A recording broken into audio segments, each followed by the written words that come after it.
और ये करहल हमारा जन्म स्थान है। मुझे प्रगतिशील समाजवादी पार्टी ने जो नई जिम्मेदारी दी है, मंडल के हमारे सहारनपुर बनाएगा। सबसे सर्वप्रथम मेरा ये दौरा था, यहाँ के जो हमारे साथी नौजवान हैं उनसे हम मुलाकात करने आए। इसी कड़ी में आज हम सब लोगों से मुलाकात करेंगे, अपनी बात रखेंगे और अपनी पार्टी की जो भी सिद्धांत है अपने लोगों को बताएंगे। अच्छा जी, 2022 के लिए क्या AMI से गठबंधन हो सकता है आपकी पार्टी का? देखिए, 2022 का जो चुनाव है, जितने भी समान विचारधारा हैं, इन सबको लेकर के प्रगतिशील समाजवादी पार्टी मैदान में उतरने की पूरी कोशिश करेगी। अच्छा, प्रगतिशील समाजवादी पार्टी 2022 में कितनी सीटों पर लड़ेगी? देखिए, प्रगतिशील समाजवादी पार्टी अभी हमारे राष्ट्रीय अध्यक्ष जी गठबंधन पर बात कर रहे हैं और संभवतः ऐसी अगस्त के लास्ट तक जिससे भी जो गठबंधन हो जाएगा। और मेरा प्रयास ये है, राष्ट्रीय अध्यक्ष जी का यही प्रयास है कि सभी समान विचारधाराओं के लोग साथ लेकर, जिसमें समाजवादी पार्टी भी, उनसे भी हम गठबंधन के लिए प्रयास करें। अच्छा, 2022 में आपकी सरकार आए, इसके लिए जनता को आप क्या संदेश देना चाहेंगे? 2022 में ये दृढ़ निश्चय है और हमारी पार्टी और हमारे राष्ट्रीय अध्यक्ष जी का बिल्कुल एक एजेंडा है। 2022 में जो भी सरकार बनेगी, प्रगतिशील समाजवादी पार्टी के बगैर वो सरकार नहीं बनेगी। अच्छा, जो सरकार चल रही है, मौजूदा सरकार के बारे में क्या कहना चाहेंगे आप? मौजूदा सरकार चाहे केंद्र की हो चाहे प्रदेश की हो, ये एक झूठ बोलकर सरकार बनाई गई, हिंदू मुस्लिम करके सरकार बनाई गई। इनके पास ना तो कोई विचारधारा है, न कोई विकास है। जितने काम पहले हुए हैं वो सारे समाजवादी सरकार में जो कार्य हुए हैं उन्हीं का ये फीता काट करके अपना प्रचार कर रहे हैं। बल्कि दिल्ली जैसी जगह में उत्तर प्रदेश के मुख्यमंत्री ने करोड़ों रुपया खर्च करके ये दिखाया कि उत्तर प्रदेश देश में नंबर 1। बिल्कुल योगी जी ने सही दिखाया और करोड़ों रुपए जो बर्बाद किया, इसका जनता सबक सिखाएगी कि देश में नंबर 1 उत्तर प्रदेश कैसे।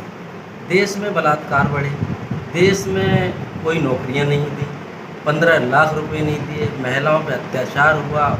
आए दिन आप देख रहे हो थानों में, अदालतों में किस तरह से थाने का भ्रष्टाचार बढ़ा, कोई सुनने वाला नहीं। बिजली में भ्रष्टाचार बढ़ा, हर आदमी के ऊपर जुल्म हो रहा है। तो इस तरह से ये सरकार झूठ बातें करके है। देखिए, हमारी पार्टी में ज़्यादातर युवा ही हैं और युवाओं को जोड़ने के लिए हम मिशन में निकले हैं। अभी हमारा आपने देखा हो, अभी सहारनपुर मंडल का दौरा था, तो हम लोग इसी कोशिश में हैं कि हमारे सारे युवा प्रगतिशील समाजवादी पार्टी के साथ जुड़ें और 2022 में सरकार बनेगी। निश्चित तौर पर हम लोग उनको रोजगार भी देंगे और उनको नौकरियाँ देने का काम प्रगतिशील समाजवादी पार्टी करेगी। ये प्रदेश में महंगाई बेरोजगारी चलेगी इसलिए कि जो डीमोनेटाइजेशन जो हुआ है, जो नोटबंदी हुई है, तो नोटबंदी के बाद बहुत बड़ा स्कैम ये हो गया है। इसमें दोबारा उतना ही पैसा जमा हुआ है तो ये छपाई दोबारा लगी, कागज़ दोबारा आया।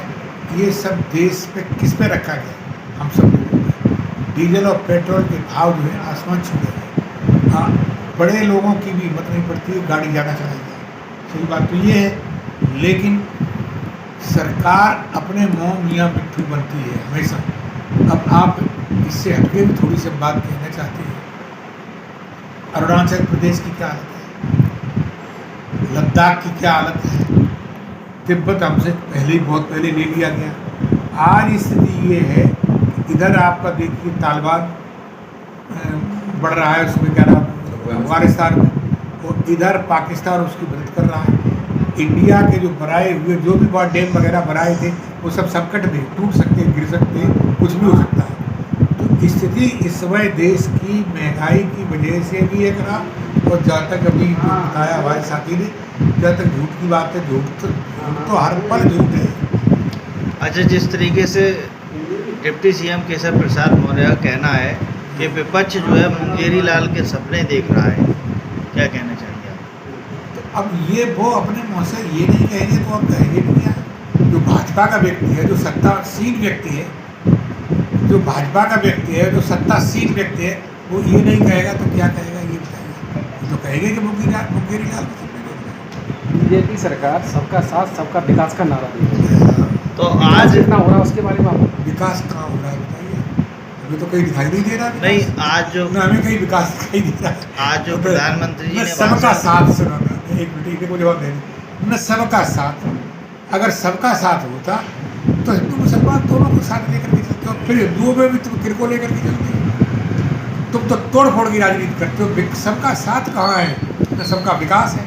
अच्छा, आज जो प्रधानमंत्री जी ने भाषण दिया उसमें एक और लगा दिया आगे पॉइंट, सबका प्रयास, सबका साथ, सबका विश्वास, सबका प्रयास और लगा दिया है। सबका प्रयास, सब प्रयास करें वो आप मानते कहाँ? सब जो प्रयास करेंगे उसको भाजपा मानती कहाँ? आप बताइए कहाँ मानते हैं? सबका प्रयास तो यही है कि देश सांप्रदायिक दौर से खत्म हो, देश में सांप्रदायिकता बिल्कुल डर रहे। लेकिन सरकार ये जो है, और मोदी जी है और चाहे योगी जी है, चाहे कोई इस पर गौर नहीं करती। सबका प्रयास नहीं मान रहे। मान ही नहीं रहे। अगर मान रहे होते आज किसान धरने पर नहीं बैठा।